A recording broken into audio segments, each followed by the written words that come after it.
नमस्कार। हीरा टाइम्स बोलती खबरों के नए एपिसोड खास मुलाकात में आपका स्वागत है। आज हमारे साथ यहाँ कुछ विशेष मेहमान भी हैं। मैं सबसे पहले उनसे आपका परिचय कराता हूँ। जो मेरे साथ दाहिनी तरफ बैठे हैं श्री निर्मल गुप्ता जी, जिन्होंने बहुत से पत्रकारों को पत्रकारिता की ABCD सिखाई। उत्तर प्रदेश की प्रशासनिक सेवा में महत्वपूर्ण पदों पर रहते हुए उद्योग विभाग में अग्रणी भूमिका निभाते हुए कई नई चीज़ें अपने विभाग को दी। हमारे साथ बैठे हैं बड़े भाई श्री रवींद्र श्रीवास्तव जी, जो मूर्धन्य साहित्यकार हैं, संवेदनशील पत्रकार, और हमेशा संवेदना से भरे सवाल इनके मन में आते रहते हैं। आपने अमर उजाला में जम्मू और मुरादाबाद में संपादक के तौर पे पत्रकारिता में अपना योगदान दिया और अब साहित्य में अपना योगदान दे रहे हैं अपनी त्रैमासिक पत्रिका लिखकर। हमारे सबसे दाहिने हाथ पर बैठे हैं श्री राम कुमार शर्मा। सारे मेरठवासी इनसे परिचित हैं। ये पेशे से वकील हैं पर सामाजिक सरोकार से जुड़े रहते हैं और जितने भी समाज में गलत काम होते हैं उन पर ये सवाल उठाते रहते हैं। इसी से इन्होंने अपनी एक विशेष पहचान बनाई है। आज इस मुलाकात का उद्देश्य एक ऐसे विषय पर चर्चा करना है जिसको लेके आज पूरे देश के अभिभावक कहीं ना कहीं अपने को उससे कनेक्ट महसूस करते हैं और भगवान से प्रार्थना करते हैं कि उनका बच्चा ऐसी चीज़ों से दूर रहे।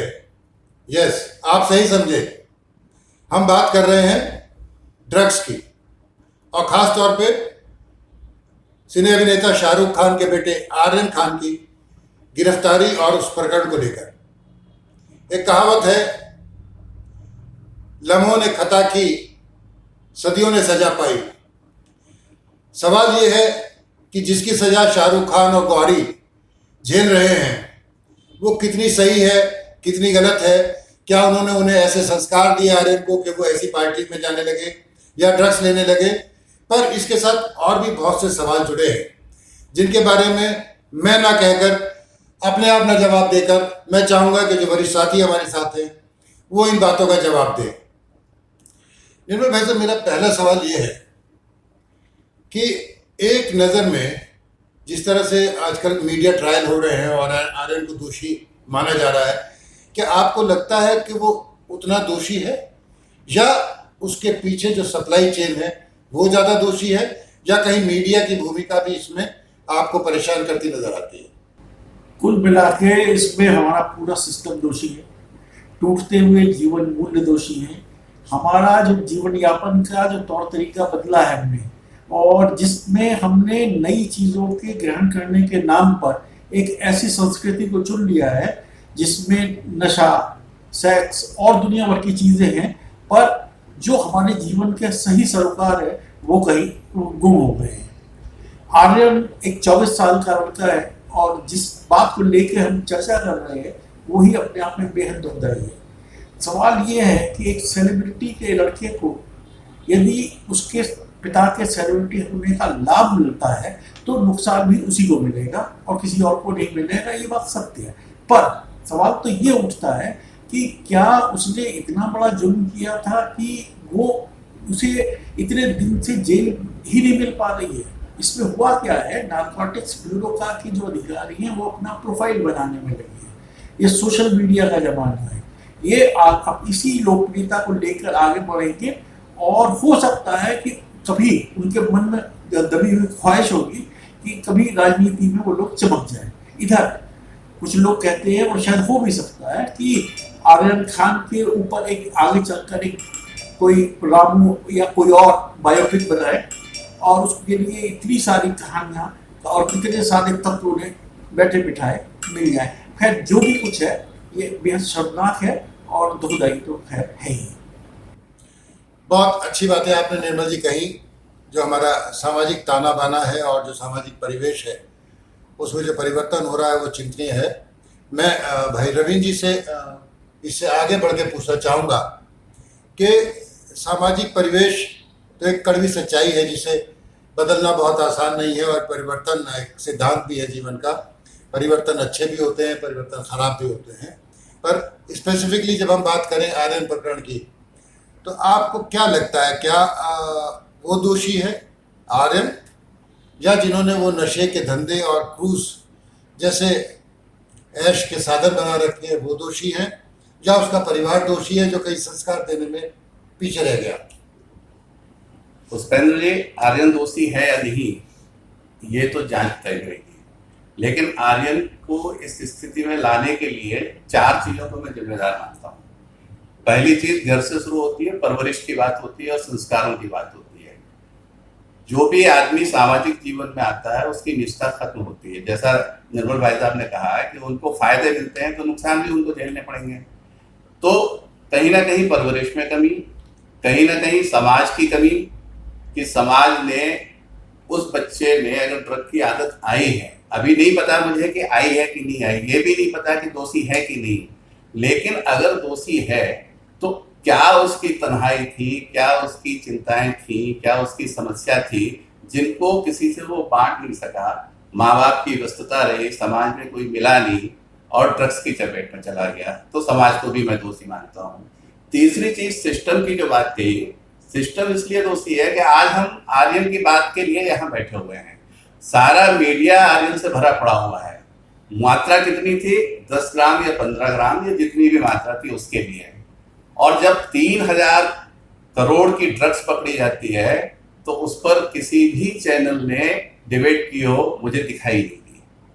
तो ये सिस्टम होता है कि अगर आप दोषी भी हैं और आपको सरकार का संरक्षण भी नहीं है तो आपका तमाशा बन रहा है। और अडानी के पोर्ट पर जो है 3000 करोड़ की ड्रग्स पकड़ी जाएगी तो हमें नहीं पता कि आरोपियों का क्या हुआ, कौन आरोपी थे।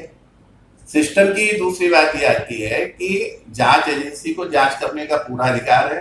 ड्रग्स जिसके पास भी मिले उसको सजा भी मिलना चाहिए, ताकि आर्यन की उम्र के जो बच्चे दूसरे हैं उनको ये पता लगना चाहिए कि ये अपराध है, और अगर हम ऐसा करेंगे तो न केवल हमारे माँ बाप के लिए समस्या होगी, हमारे अपने लिए भी समस्या होगी। लेकिन उसी सिस्टम में जब एनसीबी छापा मारती है और एक पार्टी विशेष का आदमी वहां पे गवाह के तौर पर ले जाया जाता है तो सिस्टम की नीयत पर संदेह होता है। एक आरोपी जिस पर जघन्य आरोप है वो आपकी पकड़ में एक बच्चा है उसके साथ सेल्फी कैसे ले सकता है, ये इजाजत कैसे दी? आर्यन के कोई घर वाले तो उनसे मिल तक नहीं पा रहे थे, वकील को मिलने के लिए घंटों लग गए थे, और सेल्फी लेने वाला एक आरोपी। तो नियत पर संदेह होता है। नियति पर जब संदेह होता है तो नीतियां खत्म हो जाती है, फिर चीजें व्यक्तिगत आ जाती हैं। मेरा मानना यह है कि ड्रग्स लेना अपराध है, उसको सजा मिलनी चाहिए। जो भी ड्रग्स, मैं आर्यन की बात नहीं कर रहा हूं, जो भी ड्रग्स लेने का दोषी है उसको सजा मिलनी चाहिए। और सबसे बड़ी चीज है सप्लाई चेन। पूरा ड्रग्स माफिया पूरे विश्व में है, और विश्व के दूसरे देशों में तो 1 ग्राम भी अगर आपके पास ड्रग्स पकड़ी जाती है तो आप जिंदगी में कभी जेल से निकल पाएंगे इसकी आदमी कल्पना नहीं कर पाता। हमारे यहाँ कैसे इतना सारा सिस्टम खुला हुआ रहता है, इस पर भी जो है सवाल है। रविंद्र जी ने बहुत अच्छी बातें कही, जो मन में थी वो जुबान पे आई। सवाल ये है कि जो 3000 करोड़ का नशीला पदार्थ पकड़ा जाता है एक गोदाम से, उसके बारे में तो हमारा मीडिया चर्चा कम करता है, और जहाँ पर और बहुत सी घटनाएं देश में हो रही थी उस समय पे सिर्फ आर्यन खान को ही इलेक्ट्रॉनिक मीडिया में दिखाया जा रहा था। साथ ही साथ जो सवाल उठाया रवींद्र जी ने सप्लाई चेन वाला, तो मैं बताना चाहूँगा कि ड्रग्स को लेके थोड़ा पूरे विश्व में चिंतन चल रहा है, और पुर्तगाल एक ऐसा देश बन गया है कि उसने ड्रग्स रखने वाले को अपराधी नहीं माना है। उसने कहा कि हम सप्लाई चेन को तोड़ेंगे और उनके लिए कड़े दंड के प्रावधान किए हैं। अब चूंकि हमारे बीच में विधि विशेषज्ञ के रूप में भाई राम कुमार शर्मा जी भी हैं, तो उनसे हम जो स्वाभाविक सवाल बनते हैं वो जो बनता है कि क्या अपराध है, क्या नहीं है, वो दोषी है या नहीं है। पर वर्तमान हालात जो दिखाई दे रही है उसमें इस अपराध में अभी तक जमानत ना मिल पाना बड़ा, जैसे रविंद्र जी ने कहा कि नियत पे सवाल उठते हैं कि जो बीजेपी से जुड़े लोग थे और वो वहाँ सेल्फी ले रहे थे, वो वहाँ से पार्षद का चुनाव भी लड़ा, और ये भी माना जा रहा है कि उन्होंने मुखबरी की, उन्होंने कुछ स्वीकार भी किया कि उन्होंने ही बताया। हालांकि इसमें एनसीबी का जो पहला बयान आया तो ये आया था कि हम तो हफ्ते से निगरानी कर रहे थे। अगर वो कई हफ्तों से निगरानी कर रहे थे तो मुखबिर की क्या जरूरत पड़ गई थी।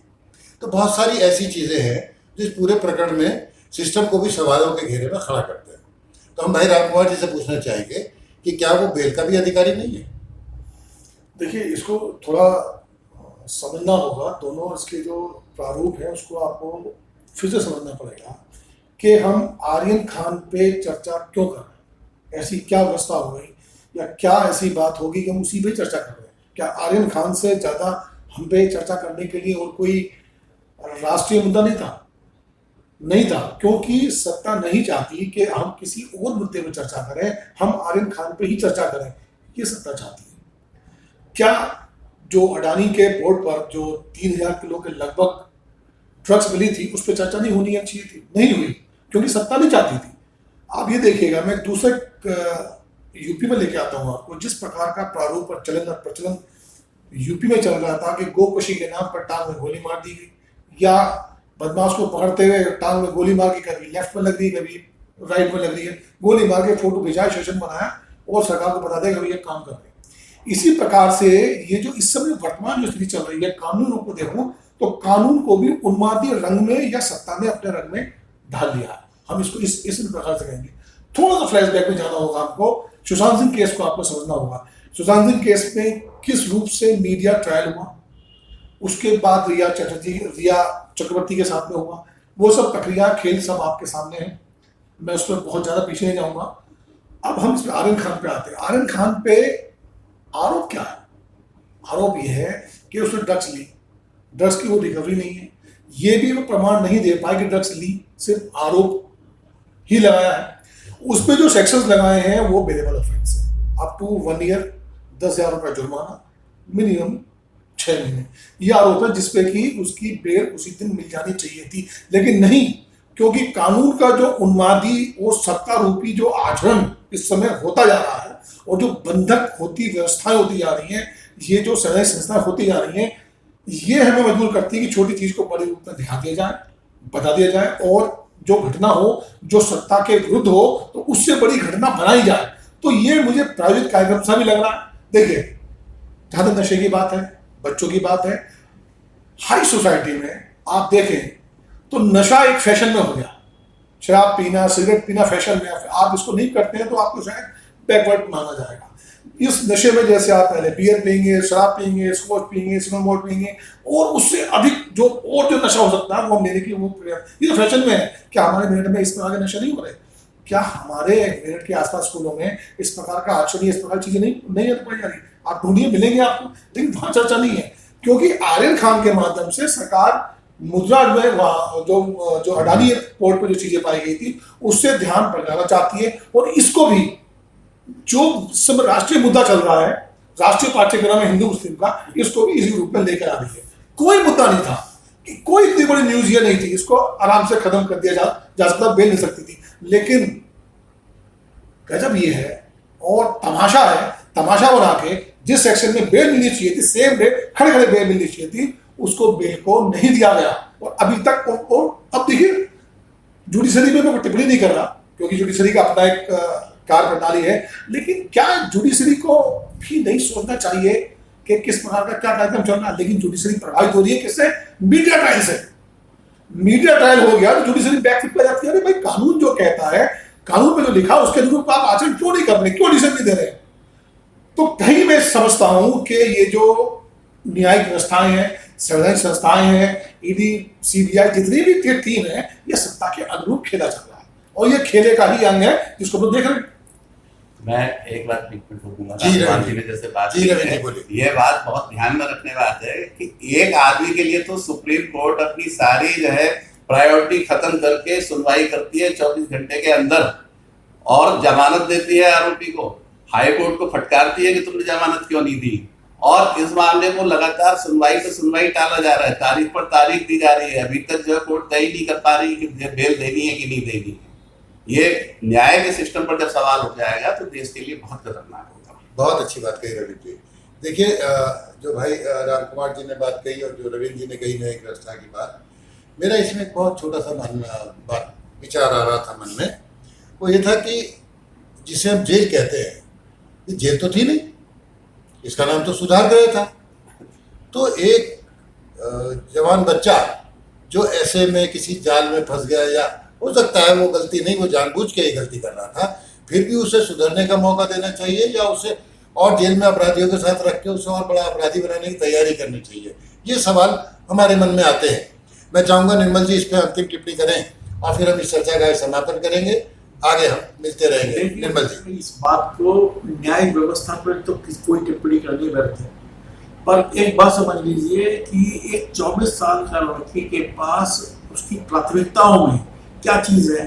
वो 80,000 रुपये प्रतिदिन के क्रूज पे घूमना, अब कम उम्र लड़कियों के साथ सेक्स संबंध बनाना, ड्रग्स का सेवन करना, या इसी तरह की चीज़ें। इसका मतलब क्या है? इसका मतलब ये है कि हमारा पूरा फैमिली सिस्टम ये जो उच्च स्तर पे वो तो कोलैप्स करेगा, 100% कोलैप्स करेगा। आप गौरी खान की के बयान देख लीजिए, उसकी लाइफ स्टाइल देख लीजिए, शाहरुख खान की बॉडी लैंग्वेज देख लीजिए, उसके भी बयान देख लीजिए।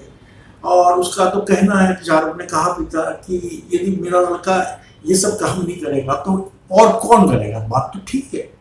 तो जो इस समय हो रहा है वो बेहद चौंकाने वाला इसलिए है क्योंकि हमारी न्याय व्यवस्था आदमी और आदमी में भेद कर रही है बहुत जबरदस्त। ये जैसे शिव अभी रविंद्र जी ने बताया, वो बिल्कुल ताकि रात भाई एक 24 घंटे के अंदर स्वतः संज्ञान भी ले लिया, हाई कोर्ट को डांट भी दिया, और जमानत भी हो गई, और फलाना भी हो गया, और ये भी हो गया, और एक आदमी एक बच्चे को, बच्चा ही है वो, उसको दीन दुनिया का कुछ ज़्यादा पता भी नहीं है, उसे जेल में सड़ा के आप आखिर कौन सा समाज के अंदर बड़ा भारी परिवर्तन लाने जा रहे हैं, ये मेरी समझ से तो रहा है। बहुत अच्छा। मेरे ख्याल से जो बातें हुई है ये ऐसी चर्चा है जो अंतहीन है, और इस पर हम लंबा विमर्श करते रहेंगे तब भी शायद हमारे उद्गार पूरे ना हो। मैं एक अपने दर्शकों, अपने श्रोताओं को एक संदेश देने के साथ आज की वार्ता का समापन करूंगा कि कृपया परिवार को परिवार बनाइए, अपने बच्चों पर नज़र रखिए और उन्हें मित्र बनाइए, उनसे हर एक बात शेयर करिए। जितना ज़्यादा आप अपने बच्चों से संवाद करेंगे उतना ही आप अपने बच्चों को आर्यन बनने से बचाएंगे। यही संदेश है। आर्यन कल दोषी साबित होता है या नहीं, पर हमें चाहिए कि हम अपने परिवार में जो हमारी संस्कृति थी, जो हमारे संस्कार थे, उन्हें पुनः स्थापित करें। इसी संदेश के साथ आज के लिए विराम। अगली बार फिर होगी मुलाकात, तब तक के लिए नमस्कार।